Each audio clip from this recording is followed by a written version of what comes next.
Bismillahirrahmanirrahim. Assalamu alaikum. I'm your biology instructor, class 9. Today we will discuss the chapter number 7, bioenergetics, and the topic is limiting factors in photosynthesis. सबसे पहले तो देख लेते हैं photosynthesis क्या है बच्चों। फोटोसिंथेसिस ऐसा तरीक़ेकार है जिसमें पौधे अपनी खुराक बनाते हैं। जिस तरह से हम इंसान अपनी खुराक हासिल करते हैं, किस तरीके से हम लोग तो जानवर और पौधों से अपनी खुराक लेते हैं, लेकिन जो पौधे हैं वो अपनी खुराक खुद बनाते हैं। उनका खुराक बनाने का तरीका क्या है? खुराक उनकी क्या है? ग्लूकोज। ग्लूकोज किस तरह से बनाएंगे वो?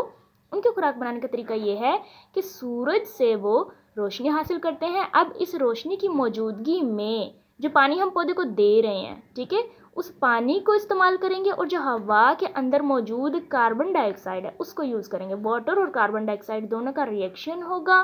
दोनों का रिएक्शन होने के बाद सूरज की मौजूदगी में क्या बनेगा? ऑक्सीजन बनेगा।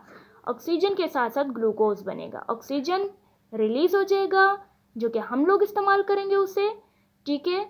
एंड देन जो ग्लूकोज होगा वो पौधे को एज अ डाइट, उनको एज अ खुराक उनको हासिल हो जाएगा। This is photosynthesis. अब देखें भाई नेक्स्ट क्या चीज़ है? Limiting factors. लिमिट का मतलब होता है महदूद, कम, और फैक्टर्स का मतलब होता है वसाइल।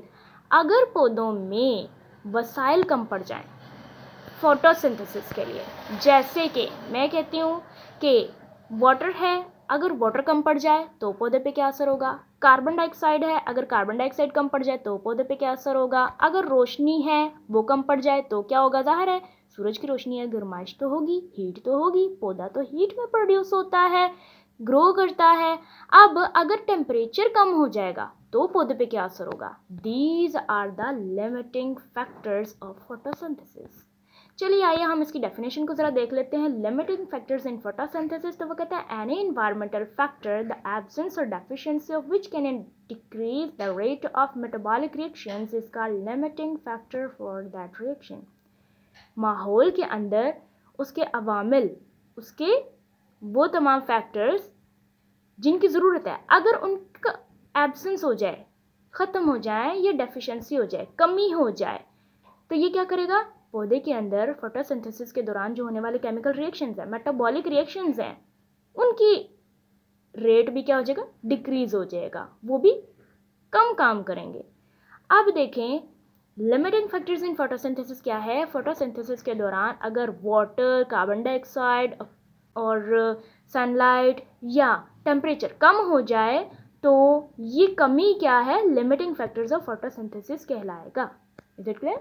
एंड देन नेक्स्ट हम इसकी कुछ एग्जांपल्स देख लेते हैं। देखें फॉर एग्जांपल लाइट इंटेंसिटी। अगर रोशनी कम पड़ जाए तो क्या होगा? सूरज की रोशनी आती है, दिन के टाइम पौधे ग्रो करते हैं। अगर हो जाए रात या सूरज की रोशनी प्रॉपर ना पहुंचे तो फोटोसिंथेसिस का अमल देखें, दिन के टाइम में किस तरह से होगा और रात के टाइम में किस तरह से होगा। तो जितना रोशनी का फ्लो ज़्यादा होगा उतना ही फोटोसिंथेसिस का फ्लो ज़्यादा होगा। जितनी लाइट इंटेंसिटी लो होगी, कम होगी, उतना फोटोसिंथेसिस भी कम होगा। So this is light intensity. ये फैक्टर है, लिमिटिंग फैक्टर है फोटोसिंथेसिस का पहला, कि अगर रोशनी कम होगी तो फोटोसिंथेसिस भी कम होगा, अगर रोशनी ज़्यादा होगी तो फोटोसिंथेसिस भी ज़्यादा होगा। दूसरी एग्जांपल है टेम्परेचर। अगर हमारे पास टेम्परेचर होगा ज़्यादा तो जितनी रोशनी और टेम्परेचर ज़्यादा उतना ही फोटोसिंथेसिस का प्रोसेस ज़्यादा होगा और पौधे क्या होंगे? हरे भरे होंगे, अच्छे पैदा होंगे, अच्छे ग्रो होंगे और उनको ग्लूकोज भी अच्छा मिलेगा। इसी तरह से अगर टेम्परेचर कम हो जाता है, ठंड बढ़ जाती है, कोल्ड हो जाता है टेम्परेचर, इन्वायरमेंट कोल्ड हो जाता है, देन पौधों के साथ ये हाल होगा जैसा कि आपको इस इमेज में नज़र आ रहा है। पौधे क्या हो जाएंगे? सड़ जाएंगे, ख़राब हो जाएंगे। तो टेम्परेचर हम जितना ज़्यादा देंगे उतना ही फोटोसिंथेसिस का प्रोसेस अच्छा होगा।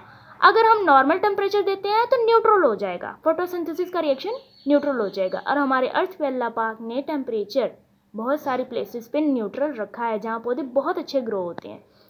नेक्स्ट है हमारे पास example concentration of carbon dioxide and availability of water. Carbon dioxide, ज़ाहिर है वाटर और कार्बन डाइऑक्साइड का रिएक्शन होगा तो ही आगे पौधे फोटोसिंथेसिस का प्रोसेस करेंगे। अगर लिमिटिंग फैक्टर हो कार्बन डाइऑक्साइड, यानी कार्बन डाइऑक्साइड कम पड़ जाए तो क्या होगा? कार्बन डाइऑक्साइड के कम पड़ने से पौधों की हालत कुछ ऐसी हो जाएगी, डायग्राम में आपको ये नज़र आ रही है। ठीक है, तो देखें इस तरीके से।